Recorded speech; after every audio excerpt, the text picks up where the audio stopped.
If you've been waking up at 3 a.m. staring at the ceiling, if you're exhausted all day but wired the second your head hits the pillow at night, if you start sleeping with one leg out of the covers because you're suddenly a furnace, you're not losing your mind, and you're absolutely not alone.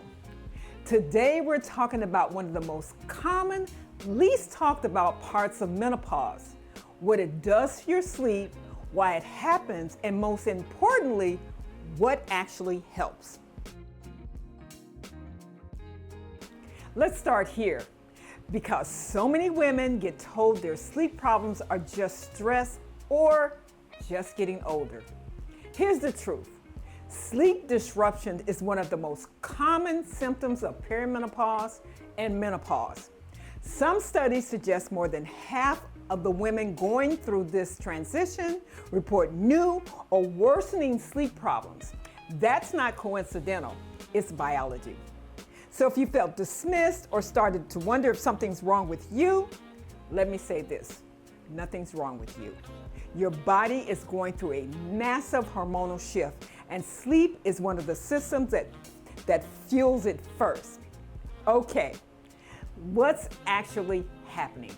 Let's talk about what's going on under the hood, because understanding it makes it a lot less scary.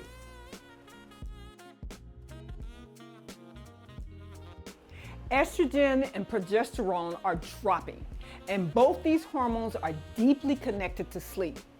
Progesterone has a natural calming, almost sedative effect. It works with your brain's GABA receptors, the same system that helps you feel relaxed and sleepy.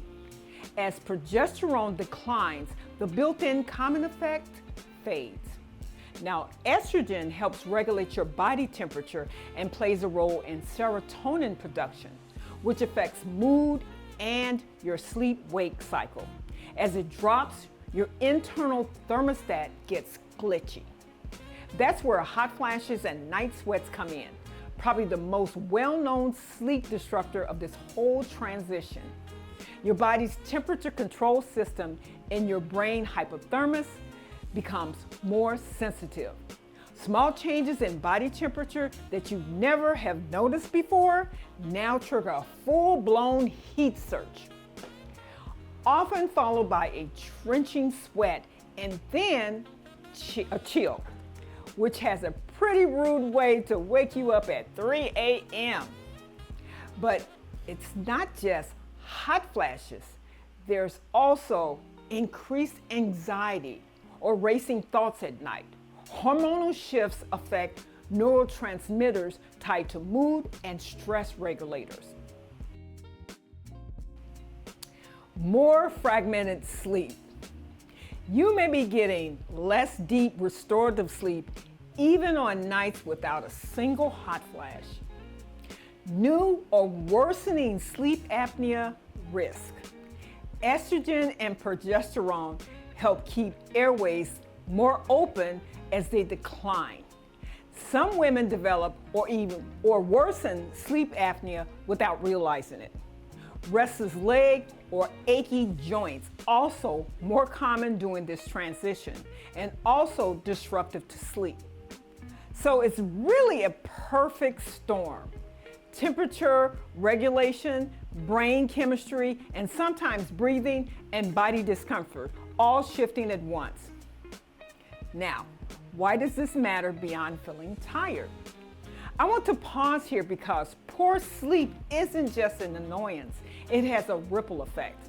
Chronic sleep disruption during menopause has been linked to worsened mood, more difficulty concentrating, increased irritability, and even higher long-term risk for things like cardiovascular issues and weight gain.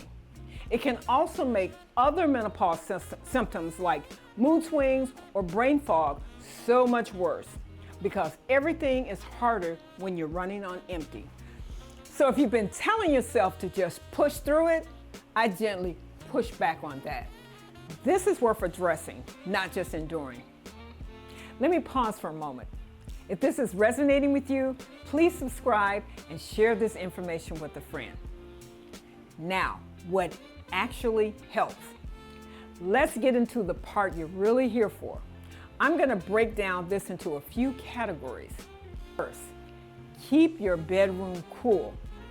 Many sleep experts suggest somewhere around 65 to 68 degrees Fahrenheit or 18 to 20 degrees Celsius. Moisture wicking pajamas and bedding can make a bigger difference than people expect. Layering blankets so you can kick those suckers off mid-sleep without fully waking up.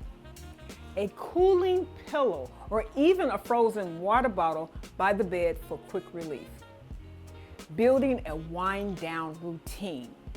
Your nervous system needs clues that's safe to power down, especially with progesterone naturally calming effect fading. A consistent bedtime and wake time, even on the weekend, helps stabilize your internal clock. Dim lights and screens off 30 to 60 minutes before bed. Some type of calming ritual, reading, gentle stretching, a warm, not hot shower, or breathing exercises. Watching what fuels the fire.